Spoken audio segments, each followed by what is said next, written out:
कमरे में हल्की रोशनी थी। एक लड़की जिसे आज सफ़ेद साड़ी में होना था, वो आज शादी के जोड़े में बैठी थी। जिसे आज किसी की याद में रोना था, वो किसी और की सेज सजाए बैठी हुई थी। आरव ने सिया से उसकी मर्जी के बिना ही उससे शादी की और आज वो उसके पहली रात।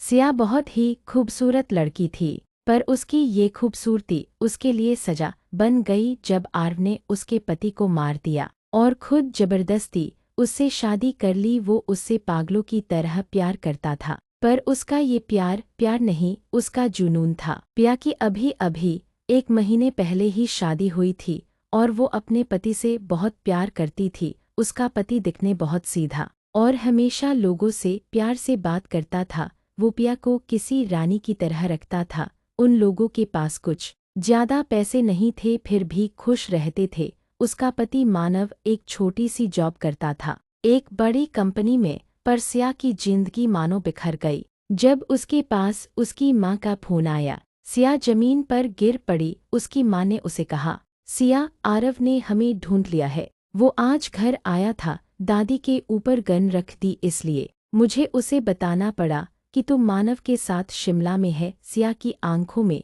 डर था, पर फिर वो धीरे से कहती है, माँ आप टेंशन मत लीजिए, सब ठीक हो जाएगा।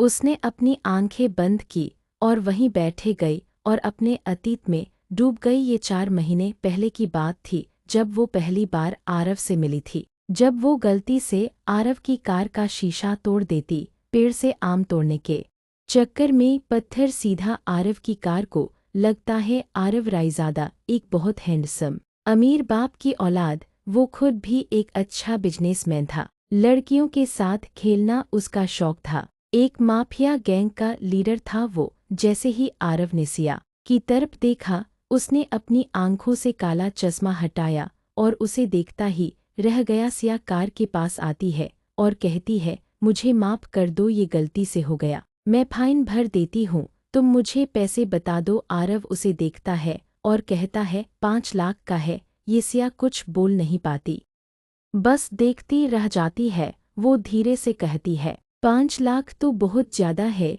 आरव कहता है, कोई बात नहीं, मेरे साथ एक रात बिता लो, सारे पैसे मैं माफ कर दूंगा। सिया डर जाती है। वो जल्दी से जाने लगती है, पर आरव उसका हाथ पकड़ लेता है और कहता है, तुम मेरे पैसे दिए बिना नहीं जा सकती। सिया और भी ज्यादा डर जाती है और वो आरव को थप्पड़ मार देती है। अपना हाथ छुड़ाकर भाग जाती है। आरव बस उसे देखता है एक जुनून के साथ, क्योंकि आरव को सिया पहली ही नज़र में खूबसूरत लगी थी और सिया के थप्पड़ मारने वो और भी ज्यादा उस पर फिदा हो गया। बस पूरे दिन सिया के बारे में सोचने लगा। उधर आज सिया का रिश्ता मानव के साथ तय हो रहा था। घर में सब तैयारी चल रही थी, तभी सिया भागते हुए आती है। उसकी माँ पूछती है क्या हुआ, पर वो कुछ नहीं कहती। उसकी माँ फिर से कहती है, जाओ जल्दी तैयार हो जाओ, मानव के परिवार वाले आते ही होंगे। मानवी जल्दी से तैयार हो जाती है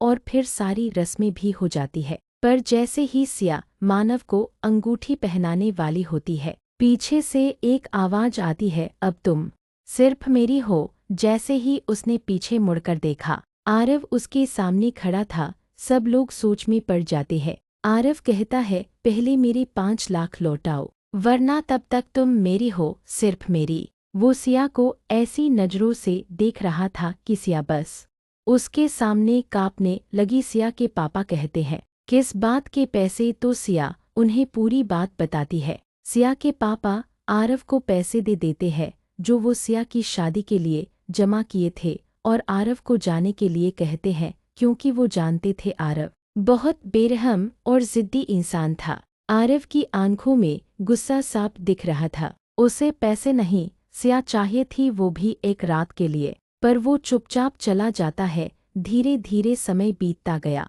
सिया आरव से दूर भागती गई और आरव का जुनून उसके लिए पागलपन बन चुका था। ऐसे ही छोटे छोटे झगड़ों में 2 महीने बीत गए। एक दिन सिया नहा के बाथरूम से निकली। उसके बाल गीले थे, शरीर पर पानी की बूंदें गिर रही थी। वो बहुत खूबसूरत लग रही थी। उसने देखा कि सामने आरव खड़ा है। आरव भी उसे उन नजरों से देख रहा था। सिया डर जाती, पर वो पूछती है, यहाँ क्यों आए हो तुम, मेरा पीछा क्यों नहीं छोड़ देते। आरव उसकी तरफ है मुस्कुराता है और कहता है, बस मेरे साथ थोड़ा सा वक्त बिता लो, फिर मैं तुम्हें छोड़ दूंगा। सिया कहती है, क्या काम है, क्यों आए हो। आरव कहता है, कुछ नहीं, बस तुम्हारे पापा से मिलने आया था, जाओ मेरे लिए चाय बना के लाओ। सिया उस पर चिल्लाती है, तुम कुछ भी कर लो आरव, मैं वो बिल्कुल नहीं करूँगी जो तुम चाहते हो, समझे। आरव बस मुस्कुराता है।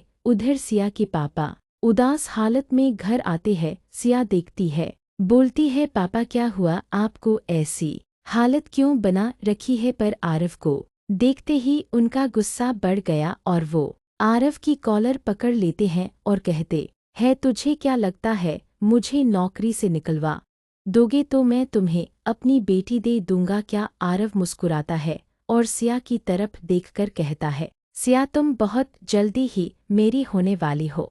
ठीक है। सिया उसकी तरफ देखने से ही कांप रही थी। तभी सिया के पापा के पास फोन आता है और उसे पता चलता है कि सिया के भाई को आरव ने अरेस्ट करवा दिया। आरव बस उन्हें देखकर मुस्कुराता है और चला जाता है। वो बहुत मुश्किल से उसे छुड़ा पाता है, लेकिन आरव उनका जीना मुश्किल कर देता है, इसलिए वो लोग उस शहर को छोड़कर भाग जाते हैं और सिया और मानव की शादी हो जाती है। पर अब 1 महीने बाद आरव ने सिया को ढूंढ लिया और सिया को इस हालत में देखकर मानव कहता है, क्या हुआ सिया। सिया उसे बताती है कि आरव ने उन्हें ढूंढ लिया। मानव कहता है, कोई बात नहीं, तुम डरो मत, और वो लोग सो जाते हैं। फिर पर सुबह जैसे ही सिया आंख खोलती उसकी चीख निकल जाती है।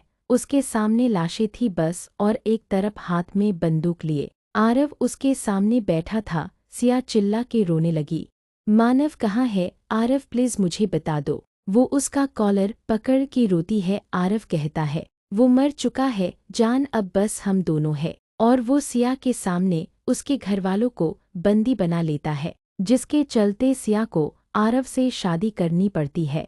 पर सच कुछ और ही था।